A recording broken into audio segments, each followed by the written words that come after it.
अस्सलाम वालेकुम, welcome back to my channel IJ family vlogs. कैसे हैं आप सब? उम्मीद है आप सब खैरियत से होंगे।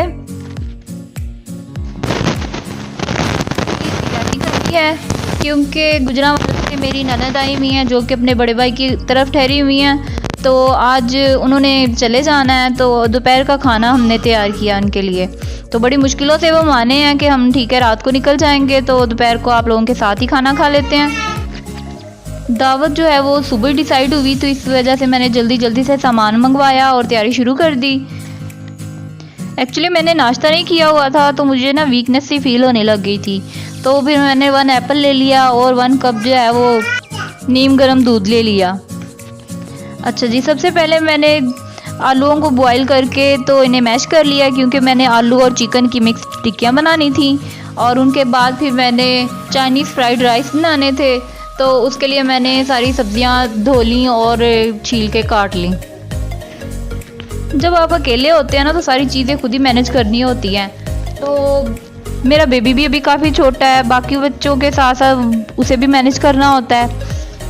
फिर मैंने इसके बाबा से कहा कि आज आप शॉप पर ना जाएं और प्लीज़ कम से कम बच्चों को देख लें, ताकि मैं किचन से बार बार भाग के अंदर को ना आऊँ। वो मान गए और उन्होंने आज शॉप से छुट्टी की हुई थी और वो बच्चों को अंदर मैनेज कर रहे थे। तो अगर दावत पहले से प्लान हो तो मैं 1 आध दिन पहले से ही फ्रोज़न फूड तैयार कर लेती हूँ, और नहीं तो फिर मैं बाहर से मंगवा लेती हूँ। जैन के बाबा को बाहर का फ्रोज़न फूड इतना पसंद नहीं है। वो कहते हैं कि तुम ना घर की चीज़ें तैयार कर लिया करो और बेशक उन्हें फ्रीज़ कर लिया करो, जब ज़रूरत पड़े तो फिर निकाल ली।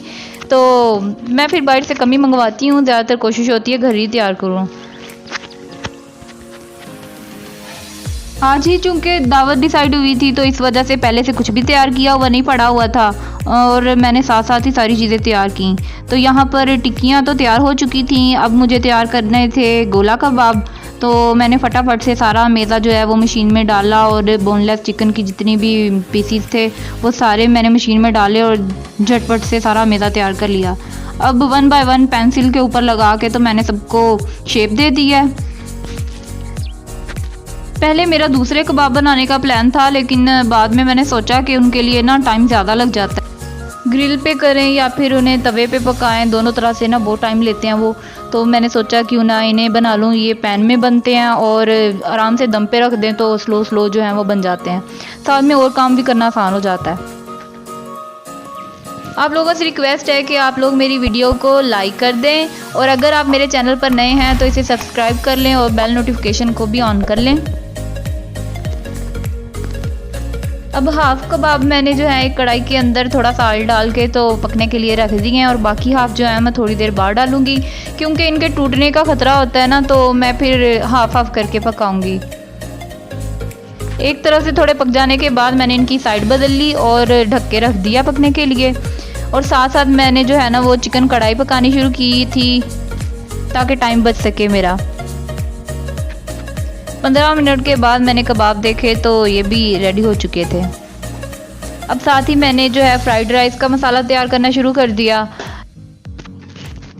जब कुकिंग का मेरे पास ना टाइम कम होता है, तो मेरी कोशिश होती है कि मैं ऐसी चीज़ें डिसाइड करूं जो खाने में मज़े की भी होती हैं और वक्त भी कम लेती हैं।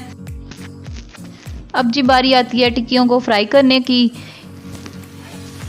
तवे पे मैंने ऑयल डाला है जो कि गर्म हो चुका है, तो अब 1 बाय 1 करके मैं सारी टिक्कियाँ डाल दूंगी।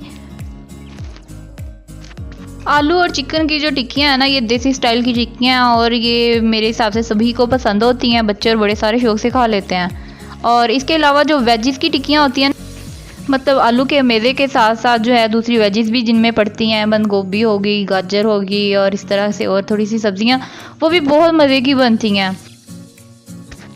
अब यहाँ पर टिक्कियाँ मेरी सारी रेडी हो चुकी हैं।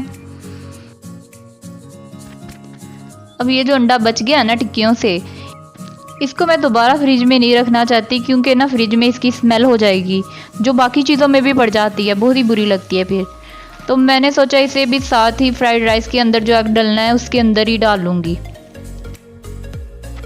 तो इसको भी मैं स्क्रैम्बल करके छोटे छोटे पीसेस में कट कर लेती हूँ, ताकि ये भी फ्राइड राइस में डाला जा सके। अब आते हैं जी फ्राइड राइस के फाइनल स्टेप की तरफ, जिसमें सब्जियां तो रेडी हैं। इसमें चावल डाल देते हैं और साथ में स्क्रैम्बल की हुई जितनी भी एग है वो सारी डाल देते हैं। लें जी, सारी चीज़ें मैंने रेडी कर ली हैं। अब इंतज़ार है मेरे मेहमानों के आने का। अब मेरा इंतज़ार ख़त्म हुआ और मेरे मेहमान आ चुके हैं। फिर हम सब ने मिल के दोपहर का खाना बहुत मज़े से खाया और खूब सारी बातें भी इंजॉय की। सभी बहुत तारीफ़ कर रहे थे कि खाना बहुत मज़े का था। धोने के बर्तन जब बाहर जमा किए और मैं बाहर गई तो देखा कि इनकी फूफो जो हैं वो खुद ही बर्तन धो रही थी। तो मैं बहुत शर्मिंदा हुई, उन्हें कहा भी कि आप प्लीज़ ना धोएं, मैं खुद ही कर लूँगी, आप लोगों ने आज सफ़र पे भी जाना है तो पहले ही थक जाएंगी। तो कहने लगी कि नहीं, मैं हेल्प करा देती हूँ, आप अकेली थक गई होंगी।